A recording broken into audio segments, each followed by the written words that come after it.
Hello and welcome to one more episode of Momentos and Voices. I'm super honored to have here with me Dr. Lorraine Pulido. Thank you so much for being here. You are amazing to start. I don't know how you do it. You're involved with Alamo colleges, Brooks, Harlandale, SAISD. I know you're a mom. How? Well, first of all, thank you for inviting me, Mariana. I think you're an amazing person. I believe that, being able to juggle motherhood and work and everything else in our lives is definitely a talent and a science that we all are still trying to master. Yes. But as one of my best friends says, there's no work-life balance, but there's work-life boundaries. Yeah. Yes. Yeah, so you're definitely somebody that I admire. I mean, I met you a few years ago when I was working at Univision, and my photog, a great friend and colleague at the time, Paco Navarro, and I had to do a story. Yes. And I think we had to interview you for Via. I think you were with Via at that time. Yes. And he was telling me, oh, she's my professor and she's wonderful. Oh my And gosh. that was the very first time I met you. And I'll never forget that when you were always super nice and very encouraging. And then we've kind of crossed paths along the way in this past few years. And so I saw you recently and I was like, you know what? I really want to have her on. I think she would be somebody that would definitely inspire and motivate our community, which is what we need, especially nowadays. So I'm excited to learn even more about you. And I'm sure that you have something very inspiring to share with the community. So thank you for being here. Of course, thank you for inviting me. And I'm especially grateful for Paco Navarro. Yes. He was my student for at least 3 different classes at Texas A&M San Antonio. And I was always very impressed by his ability to juggle work and life and school. And he has several children himself. He's happily married, and he kept, making sure that whatever he needed to do to get that degree, even though he was already working full-time at Univision. Yeah. And so I'm very proud of him, and I remain in contact with him. And it's students like him that really make it worth it, to teach. I'm blessed to be teaching part-time at A&M. Yes, he's wonderful, and he's with the city now and doing great, and has his master's degree. Yes. What? And I think he's got how many kids? He has 4? Four kids. I know. Amazing. But anyways, I wanna know more about you. I always like to start from the beginning. So tell me, I knew you grew up here in San Antonio, but who are you behind all of these positions that you hold? Who is Lorraine Pulido? Well, I'm happy to share. So I consider myself a San Antonian because I grew up here. My formative years were spent here. I arrived here in 7th grade. Before that, we lived in Los Angeles, California. Oh, okay. And my father had a hard time at some point. There was difficulty finding a job. He worked in fixing cars and fixing them like when they're crashed up, so auto body and paint. And he was having some difficulties with the job market in Los Angeles. And they decided to move to San Antonio because my mom's sister, my tia, lived here at the time. Okay. And so we moved to San Antonio. I went to Harlandale Middle School and then Harlandale High School. And what a blessing, because that's really what helped to form my love of public service. From a very young age, I was involved with the student council and art class and different clubs in school. And I said, I really like this. I like planning things. I like guiding other people. And I didn't realize at the time that I was being a leader, really. Right. And that went with me all the way through college, and then now being able to serve in the capacity that I do. I am the oldest. I am the only girl. I have 2 younger brothers. Okay. And my mom and dad are immigrants to the United States. My father from a small town, Tinguindín, in the state of Michoacán in Mexico. Okay. And my mom from Sabinas Hidalgo in the state of Nuevo León in Mexico. And they met as pen pals. Back then, there was no Bumble or WhatsApp or Match.com, or they met through a magazine that went all over Mexico where you were pen pal. And you got to know people. And my mom loved the way my father wrote. My father, even though he only had a 2nd grade education because he had to work in the ranch, back in those days in Mexico, you were more valuable to the family as child labor, helping with the ranch or whatever else the house was doing to be able to raise the children. And he only went up to 2nd grade. But his writing was beautiful. He was well read. He was self-taught. And my mom said she just fell in love with the way that he wrote to her. And then he decided to go visit her and ask her mother for my mom's hand in marriage. And that's how that happened. And my dad took her with him to Los Angeles. He had already moved to Los Angeles. And that's how we ended up here. But there is one little piece that I sometimes forget to share. I did live in Mexico for 1 year, 6th grade. Okay. My mom and dad, before we moved to San Antonio, they sent my brother and me to live in Sabina Selva, Nuevo León, Okay. while they, with my little brother, tried to figure out what we were going to do, where we were going to go. Okay. So that 1 year in Sabina Selva, Nuevo León, living with my grandmother, Mariana, was one of the biggest blessings in my life because that's where I really became fluent in Spanish. I only knew how to speak it. It was my first language, knew how to speak it to a certain level. But to read and write, I learned it in 6th grade.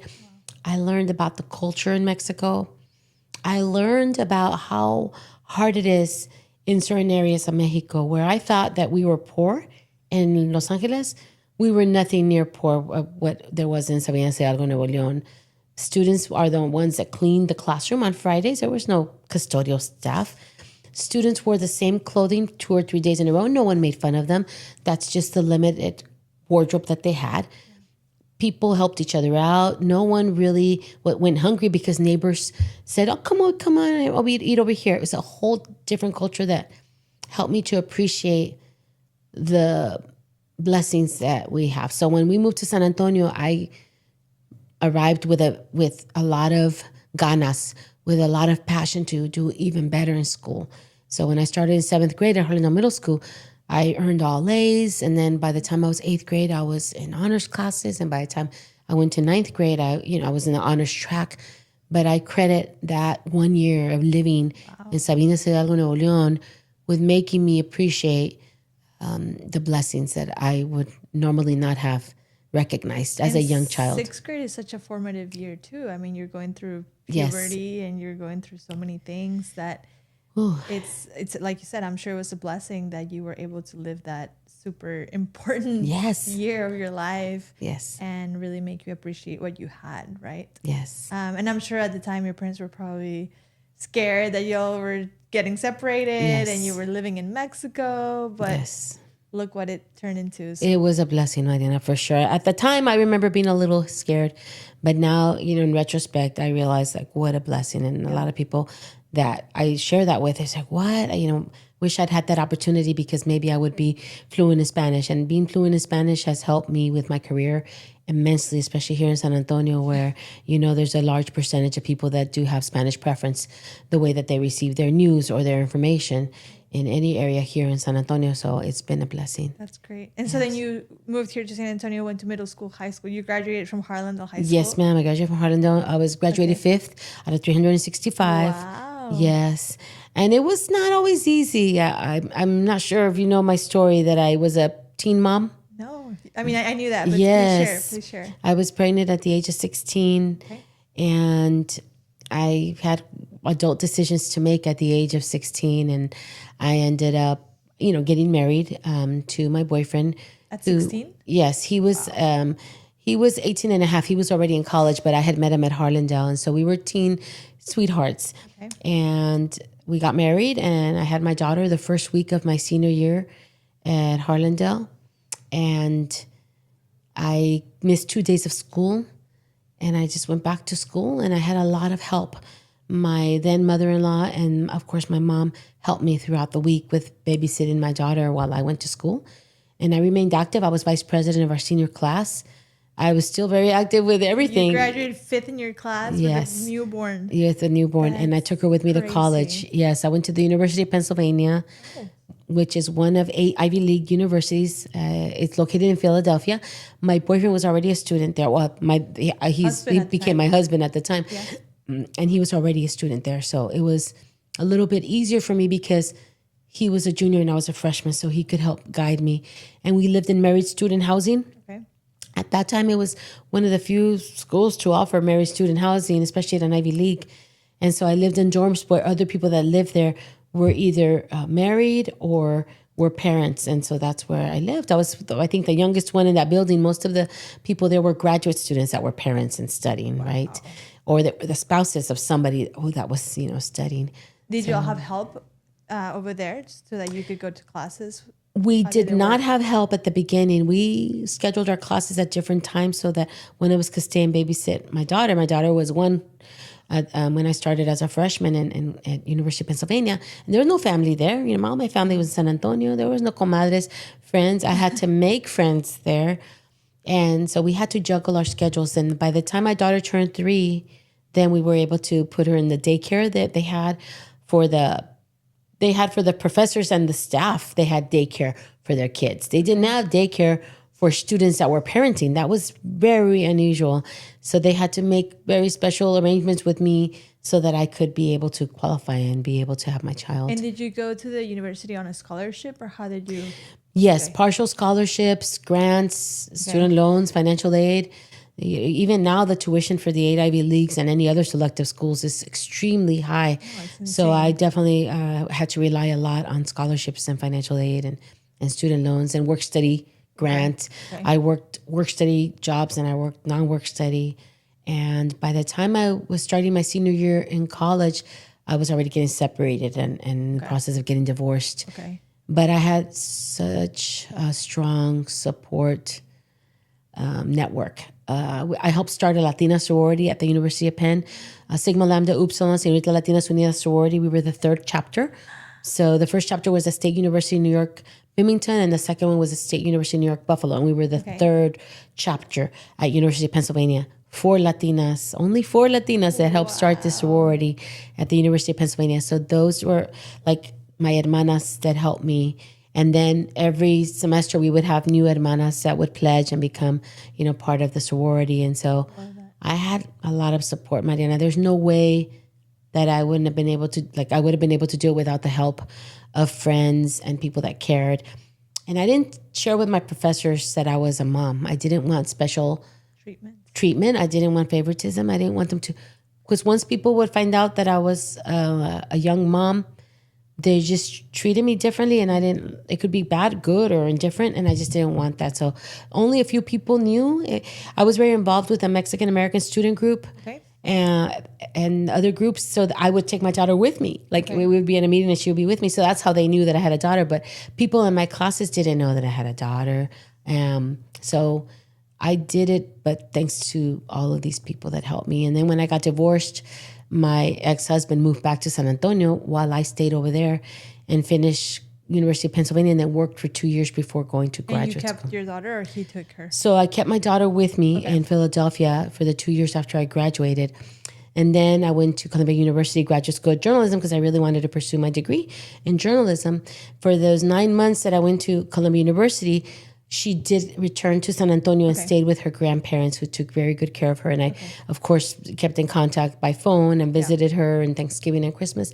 It was a 9-month program, very intense. Columbia University is the #1 journalism school in the United States, and they only accept about 200 students every year, and that includes international students. So I was one of 3 Hispanic students of the 200. Wow. It was an honor. It was an honor. So I felt I better succeed, because otherwise I don't want them to regret having chosen me, right, for this honor.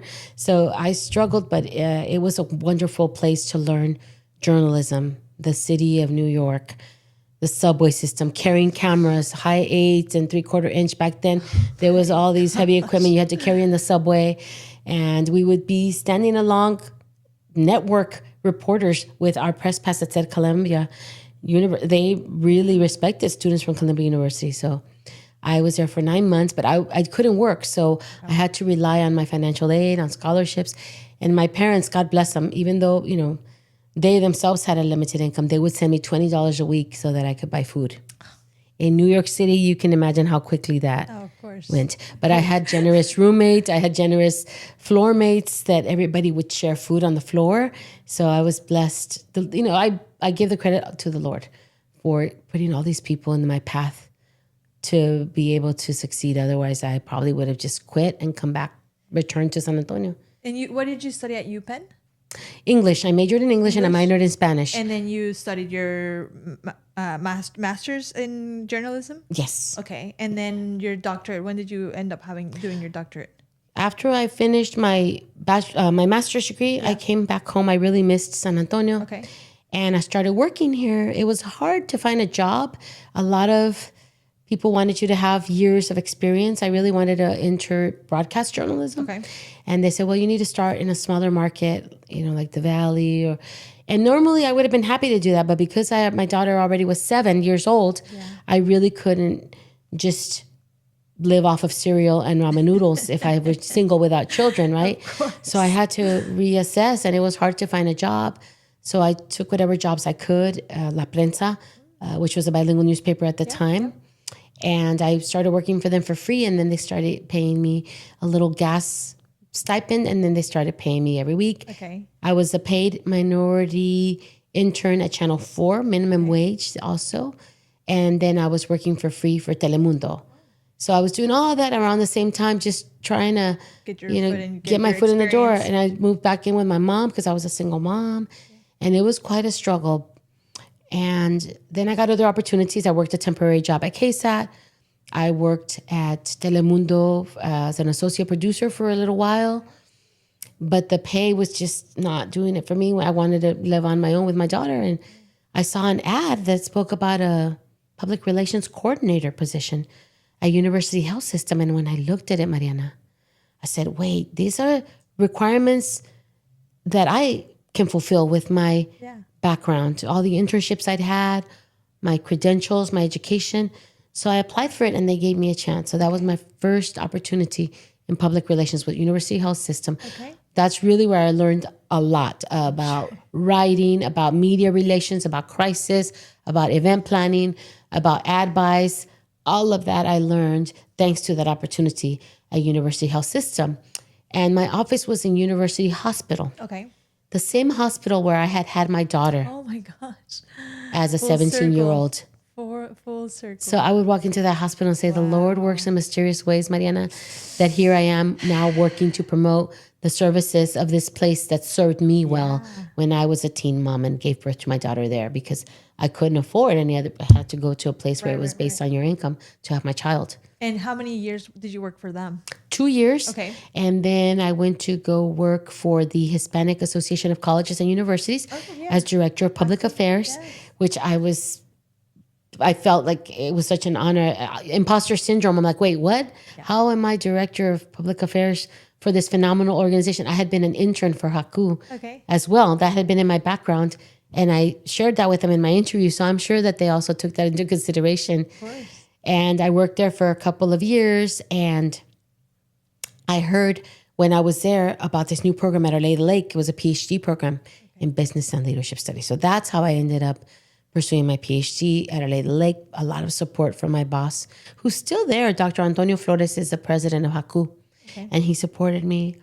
And then I went to go work at an ad agency with the godfather of Hispanic marketing, Lionel Sosa. Oh, of course. He and his wife and another business partner, Luis Garcia. So it's Kathy Sosa, Lionel Sosa, and Luis Garcia. Now. Yes, exactly. Yes. So they were the three owners of Garcia 360. Okay. And I was the first public relations manager there, and I handled several accounts, including the Hispanic Scholarship Fund, which I had received twice that scholarship. So to be representing an entity that had given me scholarships, like what? Again, full circle. And I was also in charge of public relations for KB Home and for American City Vista, which was the first company that Henry Cisneros had a partnership with KB Home to build homes on the areas of countries that had been often overlooked. And San Antonio was the very first subdivision, Lago Vista. It was started by Henry Cisneros, who used to be mayor of San Antonio, who used to be Secretary of HUD, president of Univision. So that was my first home. I ended up buying a home at Lago Vista a year after. Yes, again, full circle, working there. This is awesome. And him being my client. And then I ended up working for him later after I got my house. So it's amazing how everything works. And it took me a while to finish my PhD because I was juggling work, life, and school. And I received my PhD in 2010. Okay. And I'm very proud of, receiving it in business and leadership studies. I didn't need it for the industry that I'm in, public relations, but it was a dream of mine to help make my mom and dad's sacrifices worth it. I said, I need to get the highest degree possible. And why not? It was a phenomenal program that you could juggle work and school and still pursue that. So I consider it a blessing. I ended up doing public relations for Edgewood ISD, for the Guadalupe Cultural Arts Center, for the city of San Antonio, and for VIA. And now I'm with San Antonio Independent School District. Yes. I really love public relations. I've been in public relations for more than 30 years. And you're very good at it. I do my best. I really do. I just love it. When you're passionate about something, this, Mariana, You just like get into it, and you always, the only competition you have is yourself, right? And then I teach part-time as well. I've been teaching for 25 years. I taught 10 years at UTSA. I've taught at Palo Alto or Lady Lake, and now I've been teaching at A&M San Antonio for 9 years. So I teach part-time, I work full-time, and then, as you know, I serve on a couple of boards, because I just love it. I love it. And I do have 2 children. I did end up remarrying. Unfortunately, it didn't work out, but I got my beautiful son, Jared. He's 22, and my daughter, Amanda's 38. Okay. She graduated from Trinity University. She majored in English. And my son is right now at UTSA. So he's studying theater arts and marketing. Wow, Jared. nice. So I'm very proud of him. Into your I think so, because I love theater arts as well. I've kind of dabbled in communications, but also, in theater arts. So, but I've always done it for a good cause normally. So I was in Las Nuevas Tamaleras for 5 years, which was a play at the Guadalupe. And then I've been in the Gridiron Show, which raises funds for scholarships for students that are, majoring in communications. And you are part of Alamo Colleges and Brooks boards, and now Harlandale, you were telling me. Yes. How do you manage to do it all? And then 2, what's so appealing to you about being on these boards? Why do you, what moves you? What motivates you to be part of these boards? Well, for the Alamo Colleges board, what moves me is realizing that education is really the great equalizer. It could change your life for the better when you have your education. And I think that Alamo Colleges for sure is doing everything right. We have almost 90,000 students right now, and we have a very successful program that has really grown. Alamo Promise is one of the many programs that we have. And in case people are not familiar out there with Alamo Promise, it means that we help fulfill that last dollar scholarship for students that when they're finishing high school and they're going to Alamo Colleges, we help them with the first 3 years with anything that's not covered by their financial aid. So we avoid them having to take out student loans. So after their grants are depleted and their scholarships are depleted, we cover that last dollar. So they are able to leave Alamo Colleges with their associates or with certification in any other area of interest without any student loan debt, Mariana. And now there's promise programs at UTSA, at A&M. We just added Texas Christian or Shriner. We've added a whole bunch of other ones. If people can research, we have added promise programs, partnerships with other schools. Now, those 2 have a little bit different criteria. Ours are open to anybody that resides in the areas that are served by Alamo Colleges, right? Okay. So Bexar County area.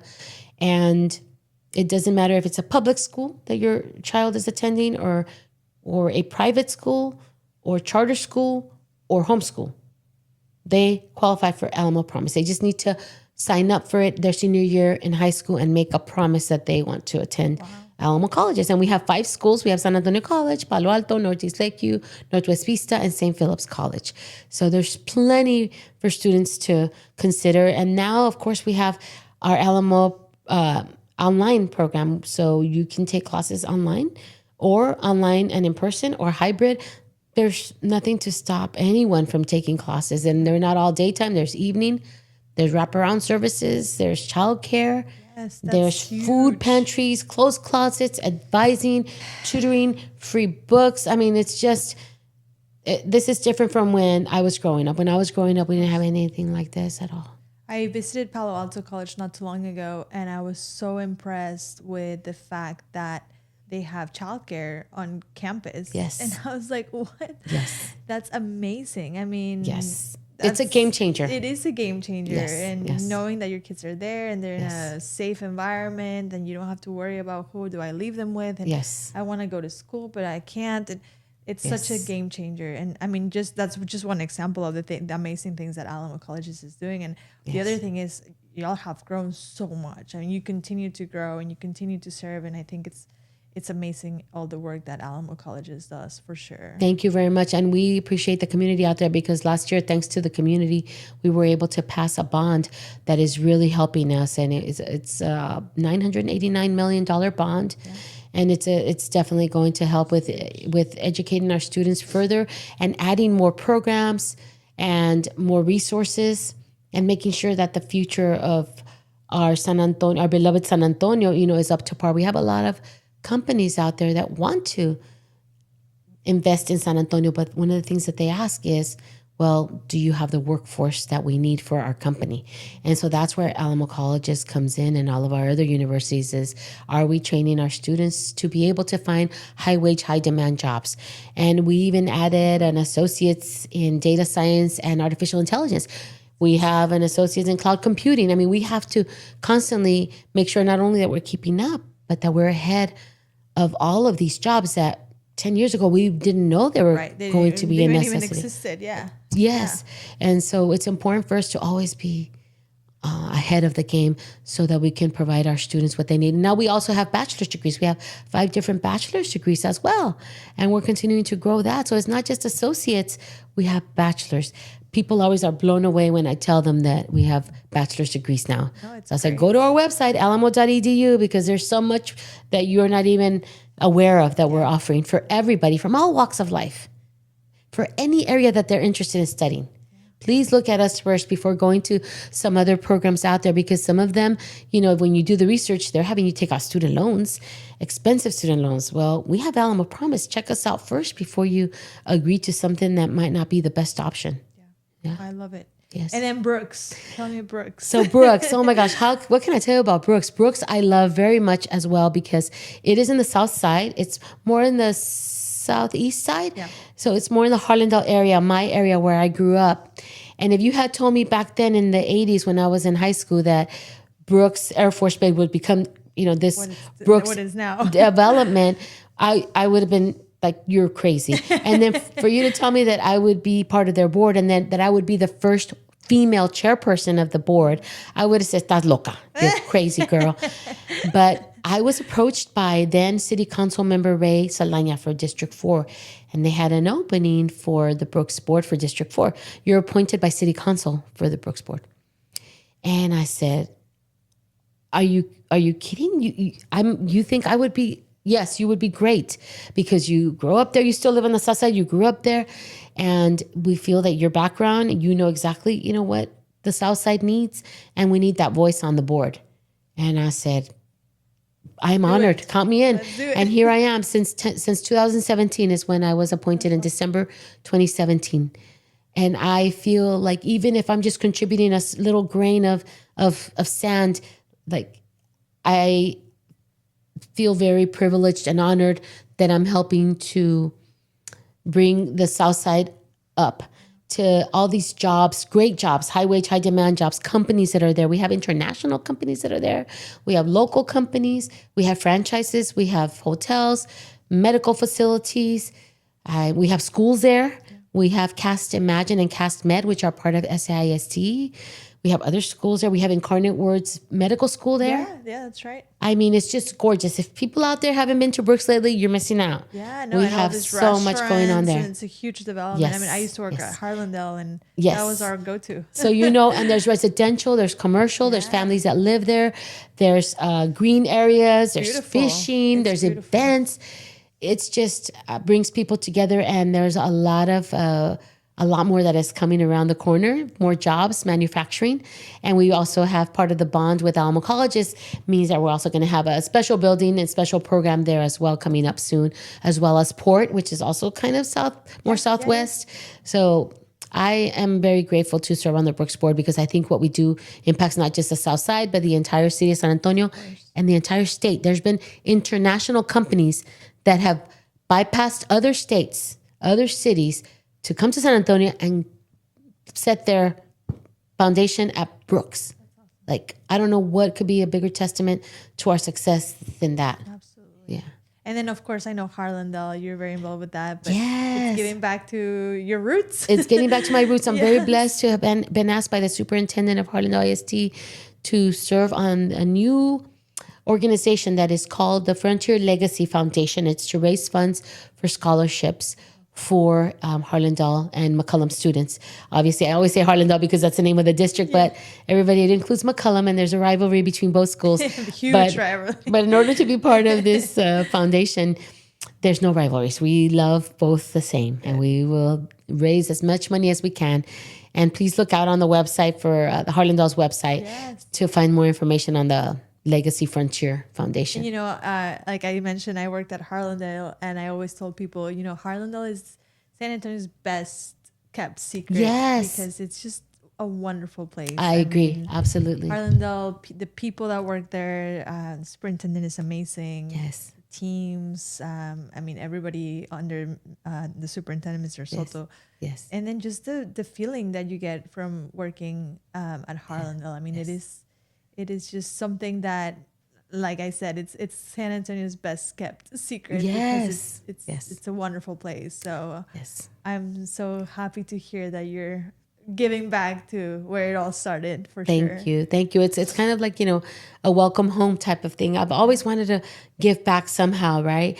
And I even recruited a few members to join as well. So it's a really good organization. And I thank Mr. Soto for believing in us and asking us to serve. So it's a great group, and you'll be hearing more about it. And we might be reaching out to you to see if you want to donate a few dollars. Do it. Because you know exactly where it's going. So yes, I'm very blessed.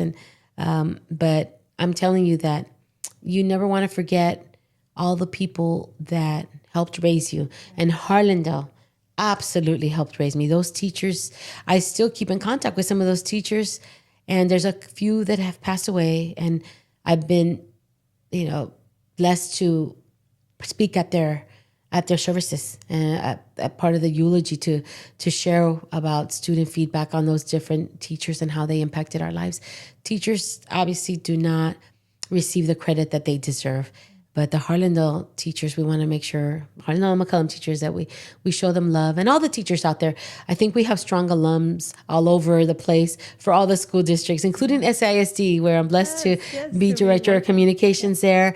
And it's a very, very loving alumni network there, because we have so many high schools, right? Yes, and they're very strong. Mm-hmm.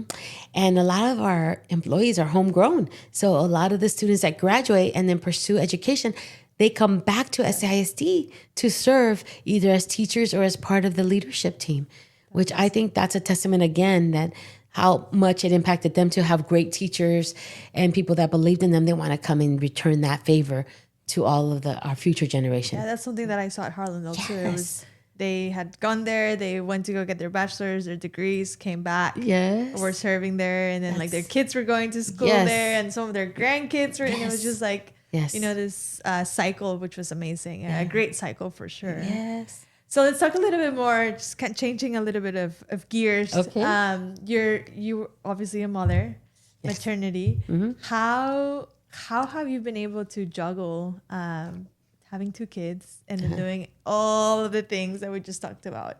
Gosh, okay. What's the secret? You know, I wish I could say, oh, there's only one secret and here it is. There's like a whole bunch of hacks. You know, now they call them hacks. If you're on social media, tips, different ways to. One of the first ones that I learned at a very young age, Mariana, was time management.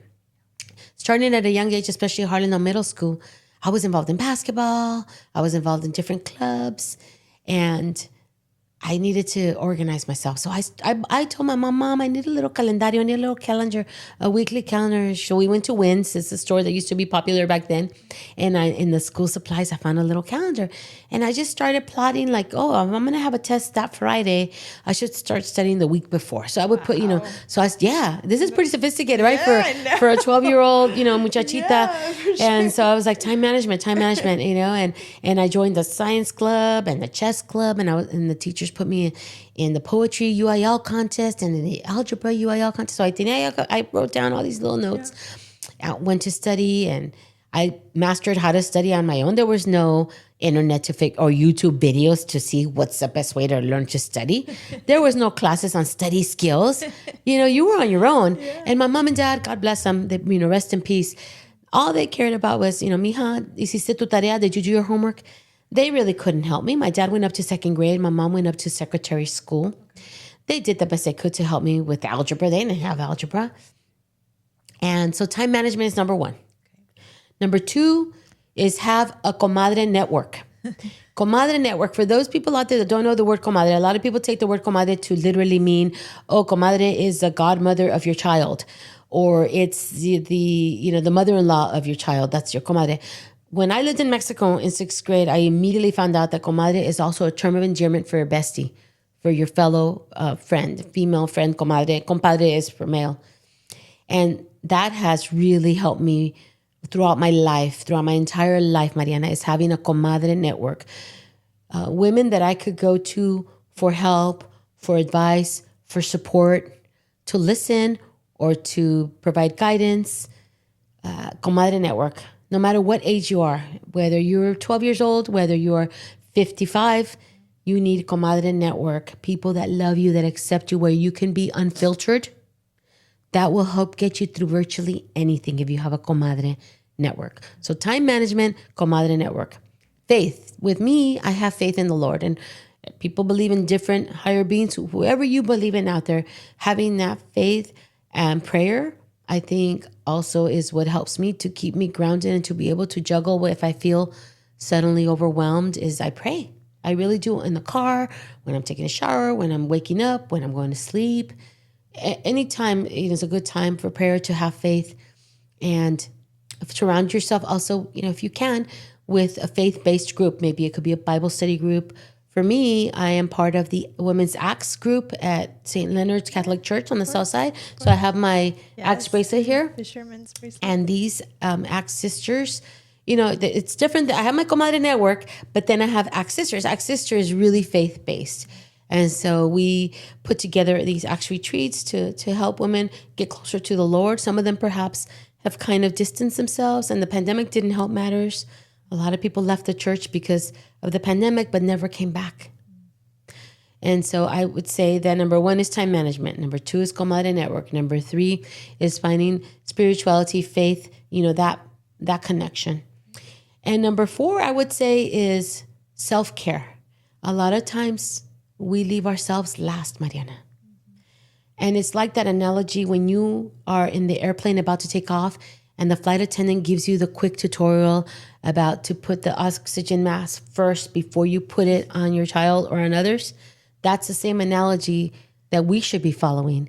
We're no good to our familias if we're not taking care of ourselves, whatever that might be, whether it is your health, fitness, whether it's sleep, rest, whether it's just getting your nails done so you could feel pretty, whether it's getting your roots touched up, which that's my self-care, right? La canas, the white hairs. So self-care, I would say, is definitely one that has helped me. And a lot of times self-care is with comadres. I actually do both. Like I'll be like, comadre, you want to catch up? Yes, let's go get our pedicures done. So I'm killed 2 birds with 1 stone. Good. But whatever self-care is for you, definitely do it. So those are the things that I would say. So let's see, time management, comadre network, faith, and self-care. Those are the main ones that I can relay. I love that. And I don't know if some people out there probably already know, but not just knowing them, but putting them into practice is the hardest part. Right. I love that. Right? Thank you for sharing that. No, you're welcome. That's wonderful. I never really thought about it until I was like, let me think. What are I just do it instinctively, and I don't. Now that you asked me to name them, I'm like, okay, those are the 4, I would say. And I know that I recently saw that you travel with your friends. Oh my gosh. As well. So I would consider that self-care. Travel. Yes. I love traveling. You were in Japan recently. Yes, ma'am. I was in Japan in November. That's awesome. I went with my best friend, Erica, and we had a great time. And then in December, I went to go visit my dad's family. I hadn't visited my dad's family in Tinguindín, Michoacán, Mexico. Yeah. In 35 years, I hadn't been there in person. And I felt a reconnection with my father. He's in heaven, but seeing his remaining 2 siblings and all his nephews and nieces, they welcome me with open arms. We're in contact through Facebook, but that's very different. Yes. When I got there, it was like a shoe that always fit perfectly. We reunited at my tia Socorro's. Every night we would all, assemble there. And they just made me feel like, hey, prima, ven pa acá, prima, cousin, come over here, cousin, come over here. And it just made me miss them so much that I didn't get to grow up with my cousins, right? Because living in Los Angeles and then living in San Antonio, I only have 1 or 2 cousins here. I didn't get that whole network of cousins that in Mexican families especially, you have that cousin network. Yes. And so I went to Tinguindín, Michoacán. So that travel would talk about self-care, coming to terms with a lot of stories that I didn't know about my father and what his family did to survive in that small town of Tinguindín. It made me appreciate the sacrifices my father made to make sure that I would have a better life. And it made me happy, I'm going to get a little choked up, that my father and my mother were both alive to see me receive my PhD. Like, I thank the Lord that they got to see that because after visiting my father's humble town, humble beginnings, like I don't think he would have ever dreamt that his daughter would one day be Ivy League educated and then receive a PhD in spite of being a teen mom. Like he would have been like, oh, that's a novela. That's a, soap opera. And my life is a soap opera, actually. I joked with people. I'm like, there's no story like mine. And one day I'm going to write my story and it's going to be called From Teen Mom to PhD. You should do it. So if I ever write it, I'll call you. So maybe you can have me on and I can tell you about the book. You should do it. It's super inspirational. But that's what I want to do. I want to inspire others, you broke all the odds, right? Like you went past all the But it was with a whole stereotypes and all the she's a teen mom, she's never gonna make it. Mariana, but I did it, but thanks to all the people that helped me. And I think we were talking about this earlier before we started with the podcast, that it was a whole cadre of people, a tribe of comadres, of compadres, of teachers, of counselors, of neighbors, of strangers. Their love and their compassion, they wanted me to make it. And so they helped me all along the way. And I'm still getting help because it's not, 100% easy to do, to continue to do, to serve and to work and do all of this. But all it takes is just one person to believe in you for you to feel like, okay, I can do this. I'm pregnant, and I'm a teen, but I can do this because somebody gave me a scholarship. So they believe in me. Then I need to prove to them that I can do it.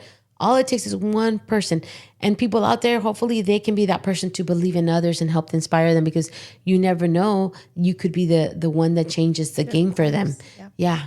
Like with Paco, for instance, right? Paco, all he needed was his, one or two professors to believe in him. Hey, you've got this. A few times he needed to be off because he had a job with Univision. He had to cover the elections. And I would say, Paco, you've got this. Here's the work. You can, submit it later, get your job done with Univision. So you just need people that believe in you and that can support you. And I had a lot of that, and I still do. And I'm so grateful, and I will never take it for granted. And if I can do that for others, I will feel that it has come full circle. I owe it to uplift other people and to pay it forward. And I feel that I'm doing that. I all the time I try to do that. Yes. You're definitely doing that, not only by the board that you're serving, but also your students. I mean, yes, and I your love kids my students too. My kids, my students are my kids pretty much, right? But I do have students that are ages, 17 to 65. I have students of all ages because I teach in the evening. And so it's a lot of non-traditional students, and I love them so much. The older ones inspire the young ones, and the young ones inspire the older ones. Yes. So, I love it. Yes. What would be your advice to somebody that might be or somebody's daughter? Mm-hmm. They find themselves in a situation where they are pregnant at a young age. What would be, if you could give them one advice, what would it be? My piece of advice would be to ask for help. Ask for help, because people want to help you. But if you don't ask, they don't know that you are in a challenging predicament. And you will get a lot of yeses. You might get a few no's, but you're going to get a majority of yeses because people do want you to succeed.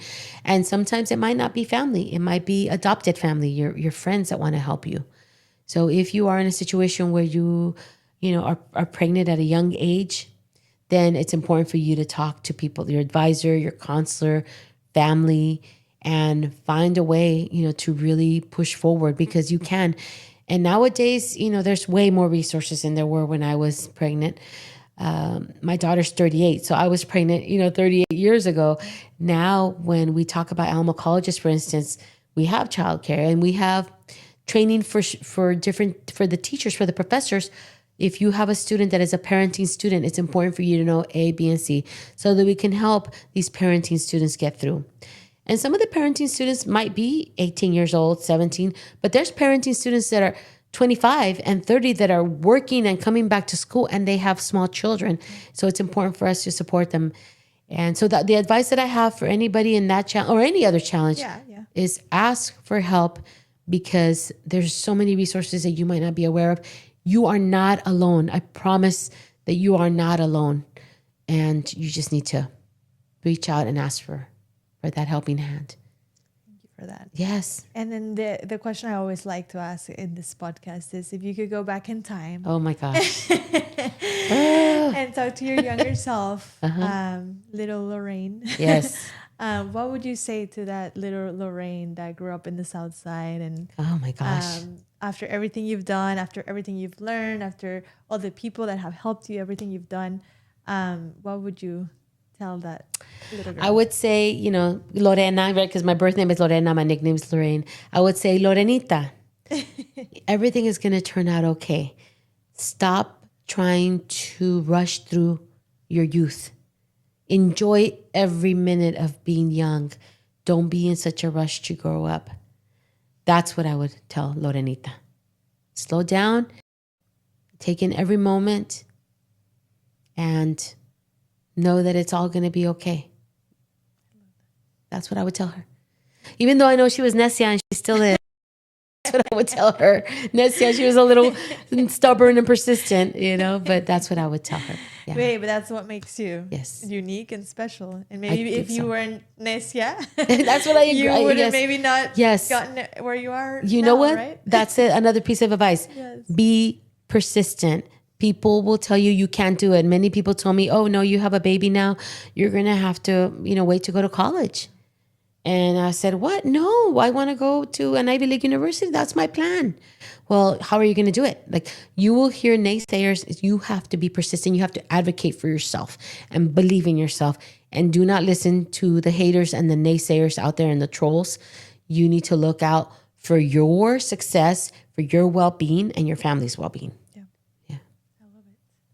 Thank you so much. It's been an honor having you. It's been a pleasure. Anything else you want to share? Gosh, no. I mean, I'm just so excited that you invited me. And if anybody, wants to reach out to me, where can people find out more about the work that you're doing? So I do have an Alamo College's trustee public-facing. Okay. So they could find me under Lorraine Pulido. If they search in the search bar on Facebook, you can put Alamo College's trustee, Lorraine Pulido, and they can follow me on Facebook. Okay. I do post videos after every board meeting. I post a 1-minute video of what we voted on. Oh, nice. So I have more than 50 videos accumulated in the past 5 years. Oh, that's great, because sometimes it goes way over your head. I remember sitting in the board meetings for Harlan, and I'm like, what did they just vote on? I tell them, I'm like, hey, and it's called From the Halls of Alamo Colleges. From the halls of Alamo Colleges to your home. That's what it's called. And it's a 1-minute video once a month. But I also post other things, obviously, on Facebook aside from that video. But please, if they want to follow me on there, I would love it. And they can find me on LinkedIn as Lorraine Pulido. Okay. I'd be happy to help and make connections. Yes. Anybody out there, I'm here to help and here to support. And this one thing, I'm glad you said the word connections, because that's one thing I was going to say about you. I feel like you are a connector. I mean, you know so many people, and you're always willing to absolutely help, so. I want to help anybody out there, strangers. I don't care if they say, Dr. Pulido, is there anybody that that can help you? I'm really looking at majoring in this, majoring in that. I don't know which one. I'll say, let me find you that person.